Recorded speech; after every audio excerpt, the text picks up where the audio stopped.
felt the scalding, sticky weight of the liquid before I even heard the cup hit the floor. Dark, bitter espresso bloomed across my white silk blazer like a spreading ink blot, the heat seeping through to my skin. In the sudden vacuum-like silence of the hospital lobby, the only sound waste rhythmic drip drip drip of coffee hitting the polished marble. I didn't move. I didn't scream. It just looked down at the ruin of a suit that had been the last birthday gift my father ever gave. Behind me a shrill, rehearsed so broke the silence. "Oh my God, look what you did. You ruined my custom dress." I turned slowly. Standing there was a girl who looked like she'd wandered off a reality TV show set and accidentally ended up in a place of healing. She was barely 22, caked in contour, and wearing a hot pink dress so tight it looked painful. She wasn't looking at me. She was looking at her iPhone, which was mounted on a gimbal, the screen glowing with a cascade of scrolling emojis and live heart icons. "Everyone, you saw that, right?" she wailed to her followers. "The real power, my secret return." Her eyes dry and calculating. "This crazy woman just assaulted a healthcare worker. I'm literally—" She looked at me then, her eyes narrowing into venomous slits.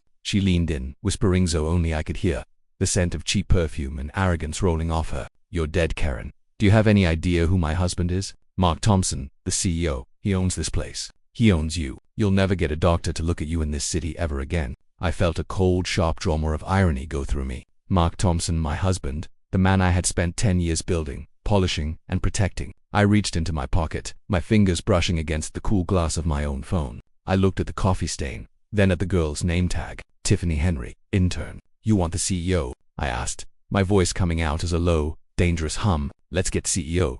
But to understand how we got to this marble floor, we have to go back 12 hours. The Boeing 787 had touched down at JFK with a heavy thud that rattled my teeth. I'd spent 30 days in Frankfurt navigating the cold clinical boardrooms of German medical manufacturers. I was the chief confronting Tiffany and the livestream strategy officer of Apex Medical Group, but that was just the title on the door. In reality, I owned 60% of the company. I was the legacy. My father had built this empire from a single clinic, and since his passing, his weight had settled permanently onto my shoulders. Mark, my husband, was the face. He was handsome, charming, and spoke in the kind of silver-tongued platitudes that investors loved. But he couldn't negotiate a paper bag out of a corner. I had gone to Germany to secure a fleet of state-of-the-art MRI machines, a job he should have done because I knew if he went, we'd overpay by millions. I didn't tell him I was coming home early. I wanted to surprise him. I wanted to see the hospital through the eyes of a stranger, to see if the culture of care my father died for was still alive. I stepped into the lobby of Apex University Hospital at 9:15 a.m. It was a cathedral of blue-tinted glass and antiseptic. Usually I use the private executive entrance, but today I pulled my own suitcase through the front doors. The first thing I saw wasn't a doctor. It calling my husband, the speakerphone revealed, was David Chen.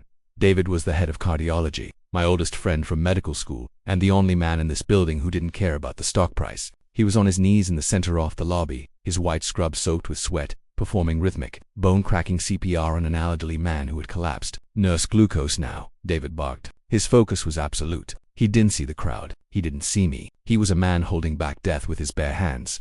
That waist apex I knew, but then the contrast hit like a slap. Not 10 feet away from David's life or death, Tiffany was berating Henry, our head valet. Henry was a Vietnam veteran who had worked for my father for 30 years. He was 70 years old, bowing his white head as this girl screamed at him because his slow walking had left her Mercedes in the sun for 5 minutes. "You move like a turtle," she shrieked before turning to her livestream to pucker her lips for the camera. "The hell Perea is so incompetent, guys. Stay positive though. Tap that hard." The rage began as a slow simmer in me chest. This was what Mark had allowed while I was away. This was the professional standard he'd followed the king. Termination. Promised to uphold. I walked over to Henry, placed a hand on his trembling shoulder, and silenced him with a look when he tried to say my name. I turned to the girl. "The workday started over an hour ago," I said, my voice like a scalpel. "You are late. You are out of uniform and you are harassing a senior staff member. Put the phone away." That's when it happened. The dismissive sneer, the bitter old hagaman to her camera, and then the deliberate lunge. She didn't trip. She turned, checked her camera angle, and slammed her iced coffee directly into my chest. And now here we were.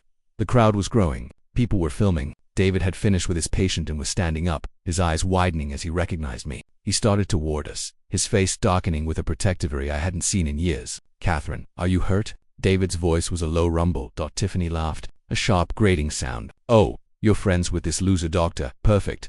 Mark can fire both of you at once. He's my baby. He bought me this dress. He's going to make me a star." He looked at David. He knew. He saw the coffee, saw the girl, and he saw the betrayal written in thelines of my face. "Don't," I whispered to David as he reached for his radio to call security. This is a family matter. I want to see this play out. I pulled out my phone. I dialed that number, labeled my love. It rang 3 times. Mark answered in that hushed, important man whisper he used when he wanted to sound busy. Honey, I'm in the middle of a massive meeting with the Singapore investor. Is everything okay? Did you land? I put the phone on speaker. The lobby went so quiet you could hear the hum of the air conditioning. I'm in the lobby, Mark, I said. My voice was devoid of emotion. Come down now. The lobby. Honey, I told you this meeting is critical for the hospital. Go home, take a bath. I'll be there for dinner. Mark, I interrupted. Your wife just threw coffee on me. She's currently live streaming your secret to 10,000 people. If you aren't down here in 3 minutes, I'm calling Arthur Vance and we're discussing the $2 million missing from the My Procurement Fund.